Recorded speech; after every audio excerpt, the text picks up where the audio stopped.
I strongly believe that even our labor laws currently, even our HR laws which we currently have in Africa, are not for Africa. They are for Europe, because they are for big companies.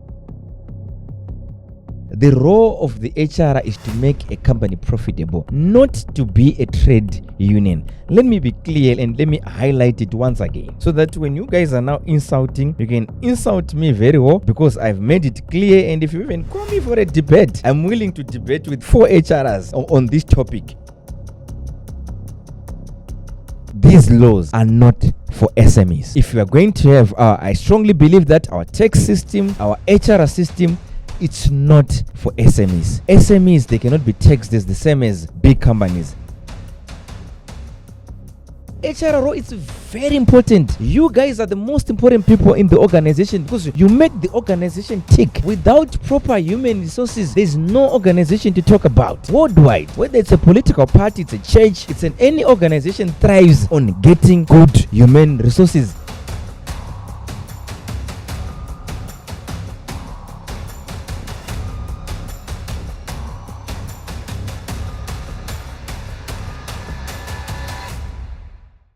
Greetings Africa, greetings Zimbabwe, greetings Zambia. My name is More Nyazungu, aka The Chartered Vendor, and we are here at The Chartered Vendor Podcast, where we talk about everything entrepreneurship and everything sales. Those are the 2 topics which we dwell on. And yes, whilst we're covering entrepreneurship, you can get into human resources, finance, etc. But today, I was so excited to see people on social media. People are angry. People are very, very angry. But anyway, I posted a video which I was saying, I now have time, because it was just a small reel and a small TikTok which I posted about the role of an HR in an organization, and my experience as an entrepreneur and also as a business consultant, consulting a lot of companies, not only in Zimbabwe, but just yesterday I was consulting a person in America, and I've consulted for people in Australia. So unfortunately, some people, even when they're commenting, they're saying, I think someone was even saying this guy is just a chancer. But anyway, that's okay. We'll put it onto record to say, yes, I'm a consultant, and I've consulted quite a number of companies, big and small. And fortunately or unfortunately, I like talking about the topics which people don't want to cover. People are shy, or people are scared that they are going to be lambasted or they are going to be vilified on social media. These are the topics which I'm going to be talking about. And one of the topic is the HR role in an organization. So I'll talk about my experience. Initially, as our organization was growing, we now have 50 employees, and I was saying, no, I think we need an HR to look after our leave days, to look after our payroll, etc. So initially, I had to get someone with HR in the organization. And the moment we just got someone with the HR profession in the organization, HR issues started to even multiply. We started having problems in our organization with our staff members, etc. A lot of turnover, and that guy, he resigned first, and the second one came and he moved to our external department, because by that time we're also offering HR for other organizations, which we have stopped because of strategic reasons and our focus on our core areas of the business at M&J. And I know most of the people have said, no, we make people run in town. And I've said it a number of times, even in my book. And I've said even, I've talked about this even, I was invited at Star FM and they thought it was a story. But I said, no, I don't see anything wrong with doing that. Because if you look at it, soldiers, when you're selecting soldiers, they have to run. When you select security guards, they have to run. Probably the people we also need at M&J are fit. We need fit people. We don't want people who have got big tummies. We need people who are fit. But anyway, I also challenge the person who has ran to share a video so that the people can also see. So I've noticed that people, when they talk about that, they think that they are shaming me, or they're doing what. But this is called a new way of doing business, and it's an orthodox way of doing business. I was reading a book which says, when you read, like for now, I've read more than 90 books this year. You have got a different mindset of doing things, and you don't follow what everyone is doing. You see, you don't follow what everyone is doing, and sometimes you sound like as if you're abnormal. But anyway, let us address the HR issue. And after a while, we had another HR who came, masters. HR problems continued, because we've got our way of saying, as entrepreneurs, I know that most of the entrepreneurs, they understand what I'll be saying, but people who don't understand, obviously, are on the other side of the desk. I used not to understand it as well when I was still an employee, so it's common. I know that one day you understand it when you're now on the other side of the channel. So, mistakenly, we had to promote our receptionist to be the HR. Wow, the lady was good. She was very good, to the extent that we didn't have any HR issues. We started getting profitable. In the meetings, there is even cohesion of where the vision of the company is going and what you are trying to achieve. Let me be clear on this. When you are doing entrepreneurship, I strongly believe that even our labor laws currently, even our HR laws which we currently have in Africa, are not for Africa. They are for Europe, because they are for big companies. They are for companies like they are for companies like the big companies. When I'm talking about big companies, I'm talking for companies like Nyaradzo, companies which are listed on stock exchange, not for a small player who is trying to start.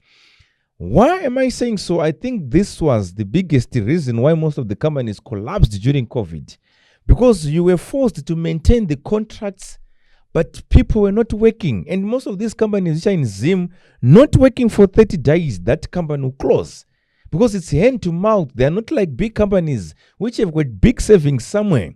Hence, when we are talking about HR, we should talk. I strongly believe that the HR role is important in any organization. My brothers, my sisters who have done HR, who are HR managers, HR officers, talent.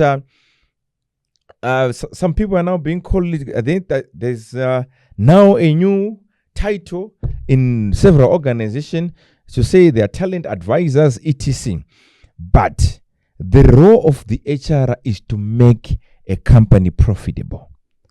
The role of the HR is to make a company profitable, not to be a trade union. Let me be clear and let me highlight it once again, so that when you guys are now insulting, you can insult me very well, because I've made it clear. And if you even call me for a debate, I'm willing to debate with 4 HRs on this topic.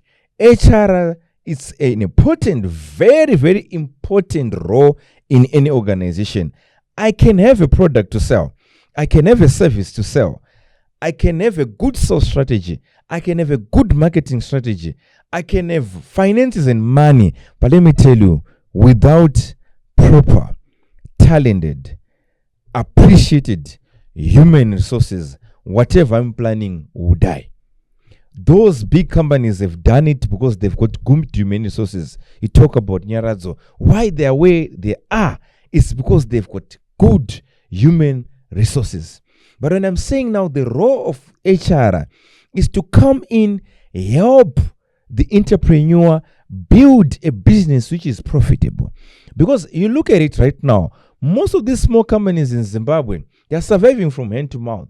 Most of the businesses in Zambia are surviving from hand to mouth. Very few have got money, can pay employees up to 6 months without producing. But now when you bring my fellow HR, not every HR, this is not to one side's. I'm not saying it's everyone. I'm not painting everyone with the same brush. But I'm saying as you are getting into an organization as an HR, your role is to balance things. Make sure that, because one thing which I've noticed is, it's good for an employee to do what you guys had not agreed on the contract. For example, I've got my salesperson, I've recruited him. and I want him to get me 10,000 US dollars as sales. If they reach 5,000, the HR will come and say, it's okay. Let us give him a chance to run for the next 3 months. It's okay. But at whose expense? Because probably for the $500 which I'm giving you, I'm expecting you to produce 10,000. And when I recruited you, you said you can produce. But when you're failing to produce, we are saying you must keep this guy. But at whose expense? The company is dying. So if you are representing a company as an HR manager, as an HR practitioner today, you are not only there to look at one side, because probably you're being given $500, $1,000, $2,000, but the $2,000 which you are getting, remember, it has come from production. You know, when my husband and I started our little business, we were on fire. We said, let's make it official. We ran to the register, we filled all those forms. We even listed ourselves as directors and shareholders. We thought we have made it. We even put our new company name on everything. The car, the house, the machines, everything. It felt so professional. One day, my husband decided to take a small loan, you know, just to boost operations. Except he forgot one small detail, telling me. Fast forward, in a few months, I'm receiving letters thicker than a wedding album. Lawyers, banks, court papers, all with my name on them. Apparently, as a director, I'm just as responsible. And just because our assets were in our company's name, guess what? Everything was under the hammer. Our company gone, our machines gone, my peace of mind also gone. And that's when I learned the hard way. In business, titles are not decoration. A director manages the company, a shareholder owns the company. And when your assets are in the company's name, they belong to the company, not you. So, if that company owes, it's your problem too, especially if you are signed as a director. The chartered vendor. Chartered, it simply means the experience which I got from the workplace and through formal education. Vendor, it simply means that I was once a vendor selling sweets, selling bananas on the streets. Combined, it makes the chartered vendor. Many people complain, they think that you need monetary capital to start a business. Contrary to that, I only started my business with only a laptop. If you want to know more about my story, grab your copy today. You're supposed to produce for you to get more salaries. For us to increase salaries, we're supposed to produce. For us to get medical aid, we're supposed to produce. For us to get a funeral cover, we're supposed to produce. So what comes first is production. When we are now profitable, we can now talk about the benefits. But we don't start with the benefits before we produce. So the problem is, no, I'm saying HRO is very important. You guys are the most important people in the organization because you make the organization tick. Without proper human resources, there's no organization to talk about. Worldwide, whether it's a political party, it's a church, any organization thrives on getting good human resources. Even marriage.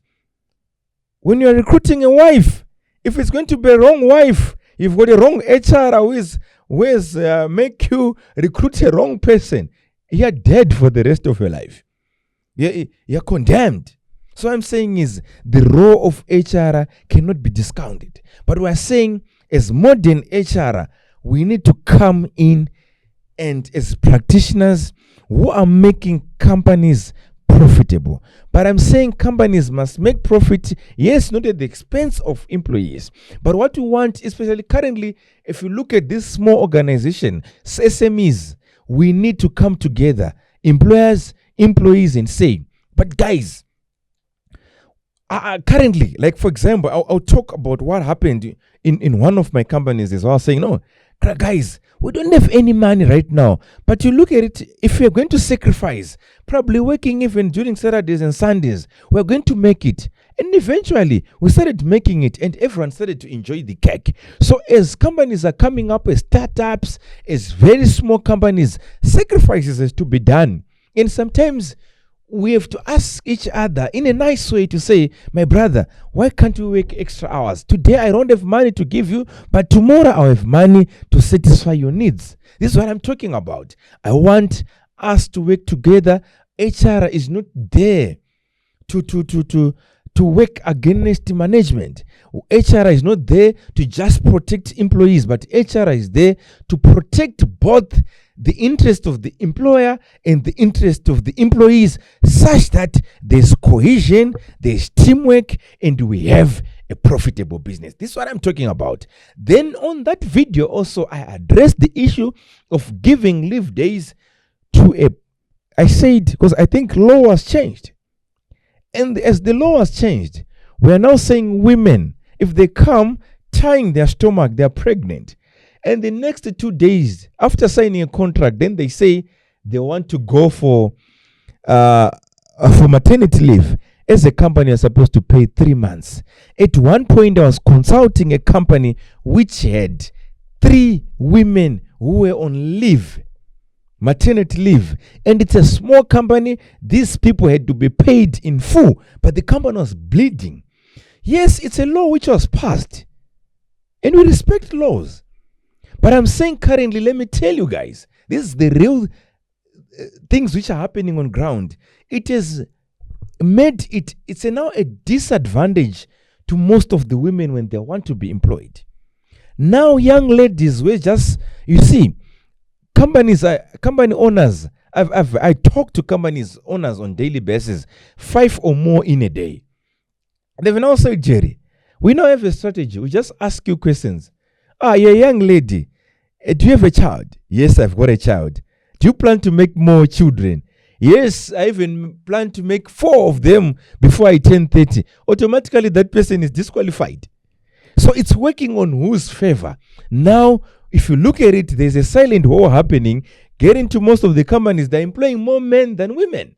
So it's a law which is even disadvantaging the people it's supposed to empower. And the law also is now saying if a woman can be pregnant every year, so be it. But previously, there were laws which were saying if you get into a company, you cannot just start by having children. And it was protecting even the women themselves. But right now, it's no longer protecting the interest of the women. So who is being protected right now? This is what I'm saying, guys. We are on ground. We are working with these companies directly and every day. Some people are talking from theoretical point of view. We work with companies on daily basis. We know what companies are experiencing. So I'm telling you, this is the feedback which is on ground. Some of these laws, when they come in, yes, it's good. It's ethical. I've got a wife. I've got daughters myself. I like them to be taken care of, but at whose expense? Remember, the same laws or the same human rights, it's also saying women and men are equal.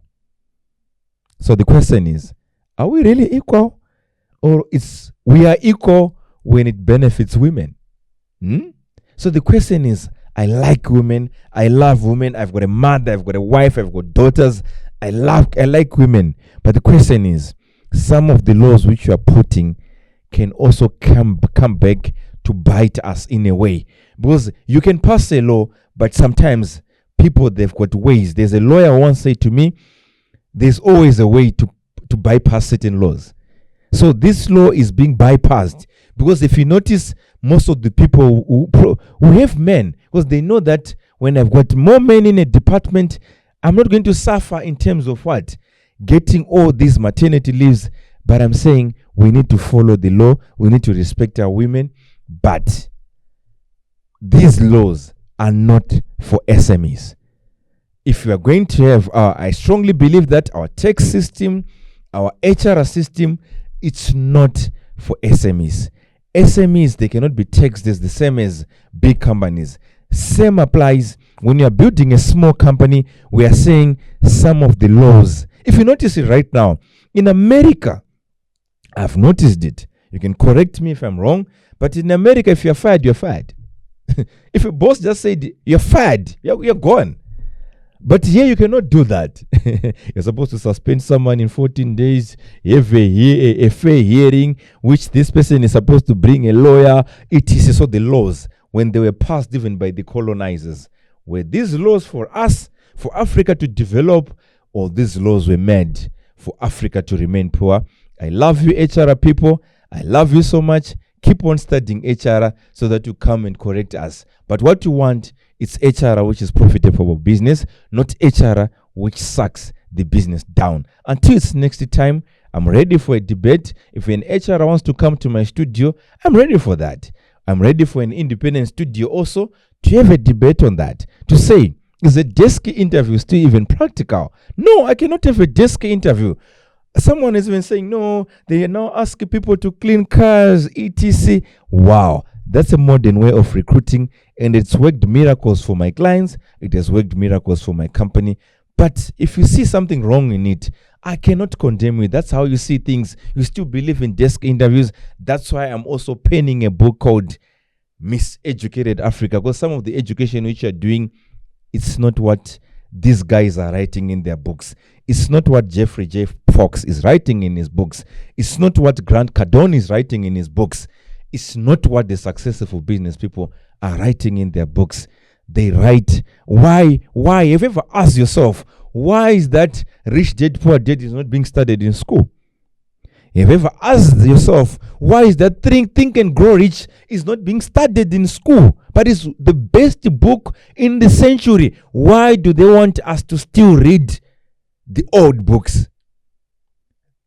If you think about this, we can share the same opinion. I also want to invite some of the HR professionals to my seminar. We are going to dwell more on HR, because the biggest pain with most of the entrepreneurs right now, it's human resources. So when human resources practitioners come into the organization, they're supposed to be the one quenching that thirst, removing those problems, and have policies, have performance-based salaries, bring production into the company, and you can increase your value. Thank you so much, HR people. I love you so much. I love HR. God bless you. Until next time, is More Nyazungu out.